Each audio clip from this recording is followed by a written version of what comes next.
This is a Vicom podcast. I'm Richard Pater, the director of Vicom, and I'm very excited to welcome back to the podcast Tal Shalev. Tal, thank you for joining me today. Thank you for having me. For those that don't know, Tal is a leading political correspondent. She works for the popular Israeli platform Walla News, and she's also in the past worked as a news editor with the Haaretz and the diplomatic editor of I-24 News.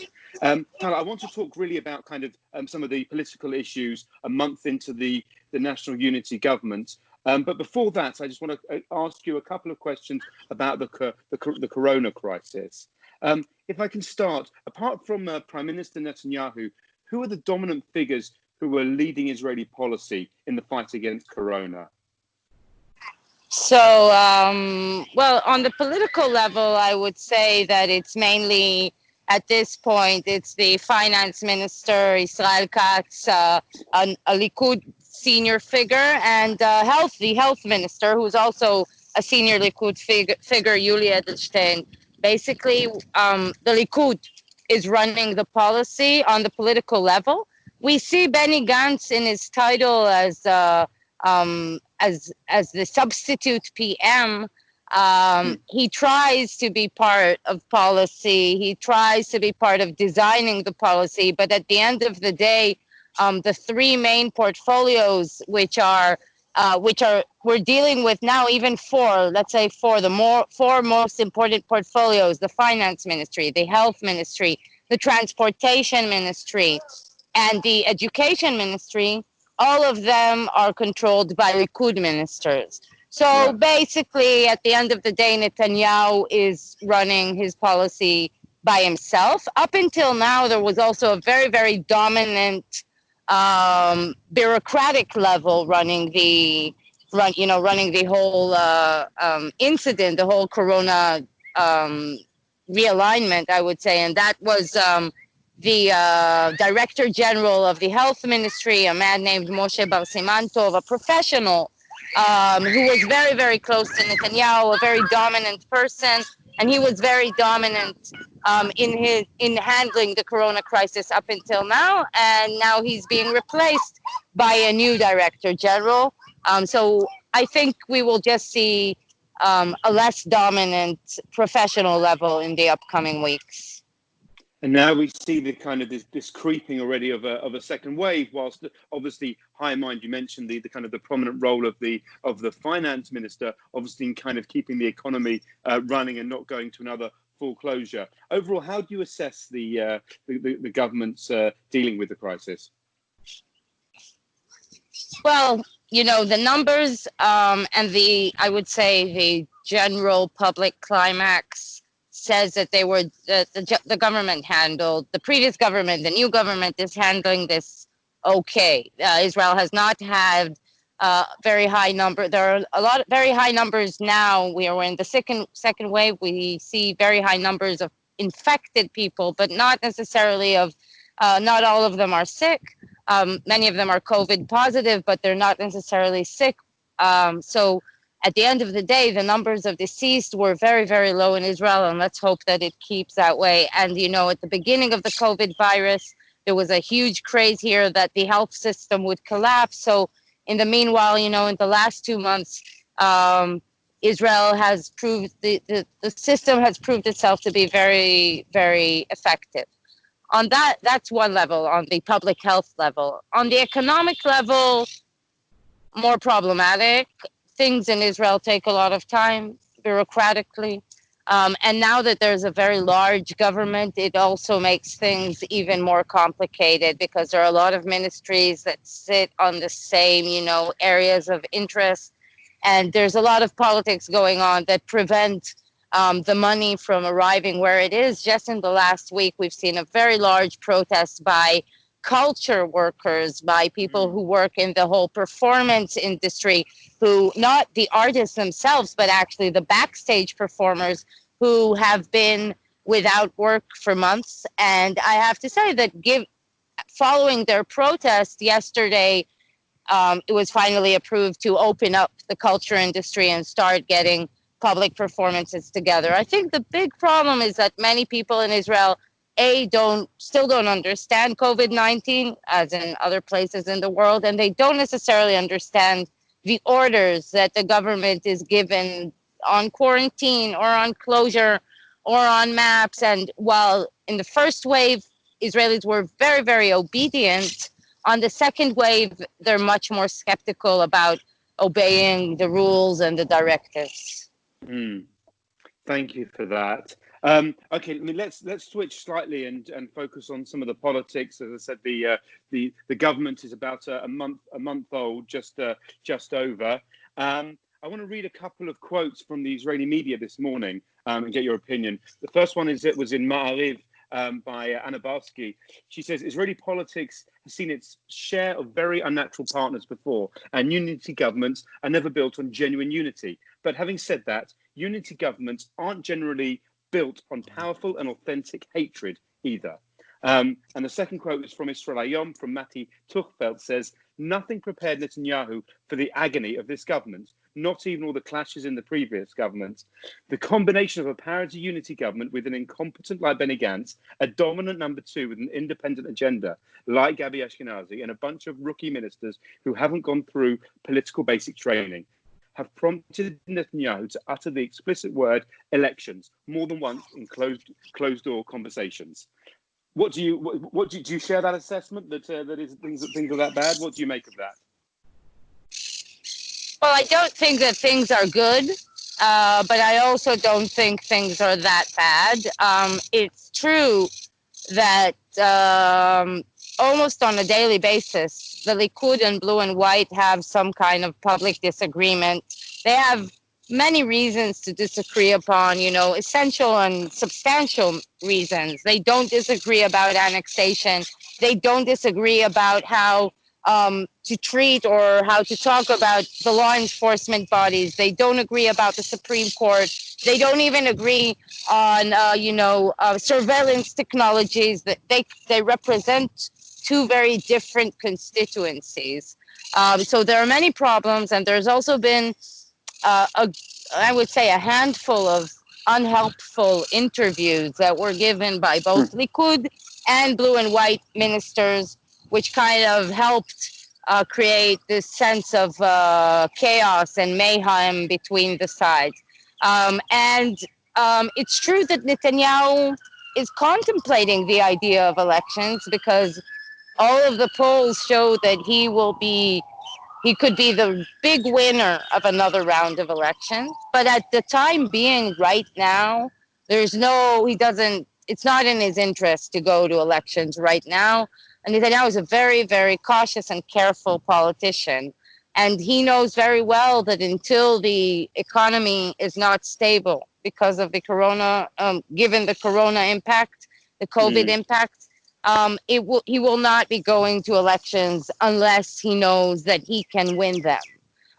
It's true that Benny Gantz and his comrades are not Netanyahu's dream partners, and they're not the Likud dream partners. They have opposite views on everything. But I think it's more like growing pains, and it's more about learning to work with each other. And perhaps this will be the dynamic that will accompany the government for a long time. But at the end of the day, we will go to another round of elections only if one of the two sides has an interest in that. And at the moment, no one has an interest in that. What do you make? I mean, there are lots of criticism of Benny Gantz, whether he really has the fight in him as more than anything. To deliver as prime minister eventually. But I want to ask you about his number two, Foreign Minister Gabi Ashkenazi. As the quote from the newspaper talked about his independent agenda. What do you think his agenda is, and do you think is he the real deal and a potential future leader? Well, I won't dive into the relationship between Ashkenazi and Gantz, but it's clear that Ashkenazi is a very prominent actor, in Benny Gantz's surrounding, but B, also in the government. He was one of the most important forces that led to this government evolving, and also to the breakup of Blue and White. So He plays a very, very significant role in the party and in the politics. And in the future, it's clear that he also has his aspirations.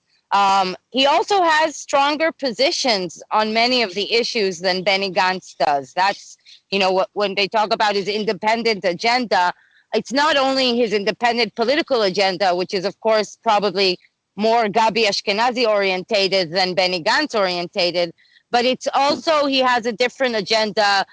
For instance, on annexation, his position on he is much more negative towards annexation than Benny Gantz. And just on the mere political level, since Gantz and Ashkenazi are both former chief of staffs, and both of them basically entered politics at the same time. Benny Gantz just did it like 2 or 3 weeks before Gabi Ashkenazi did, so that's why he became first. But there's always the question surrounding the dynamics between them. Is Gabi Ashkenazi eventually hoping to take over Benny Gantz at the leadership of Blue and White? That's an option. That's a speculation. Another speculation that is very, very strong is that he might be even, directing himself to eventually join the Likud. And people note the dynamic and the independent relationship that he is forging with Netanyahu. For clear, Gabi Ashkenazi is a substantial actor in Benny Gantz's future. But first he needs to decide about his own future. At the moment, as foreign minister, he has a lot of influence on where the whole issue of annexation will be going. And in a way, he's also bringing back to life the foreign ministry, which in the past few years has been very unimportant in the diplomatic process, and finally has a minister who actually wants to push it forward and to make it influential in the decision-making process. Yeah, absolutely. Well, I think that's a welcome move on the country's behalf. To have a functioning and active foreign ministry is certainly necessary, and absolutely, as you say, in the context of annexation, the extension of Israeli law to parts of the West Bank. I'll just for a moment tell our listeners that we've got a couple of pieces I would very much recommend people reading. My colleague Khaled Ben-Dor's piece in Fathom is a must-read on the background and the Israeli context to the move, and our own Bicom's recently published analysis. So check that out. But Tal, back to the political question around annexation sovereignty. There's a lot of people that think this is not really going to happen. This is part of Israel bluff. Do you think it's going to happen? Oh, that's like asking me to foresee the future, which is something that I try to avoid.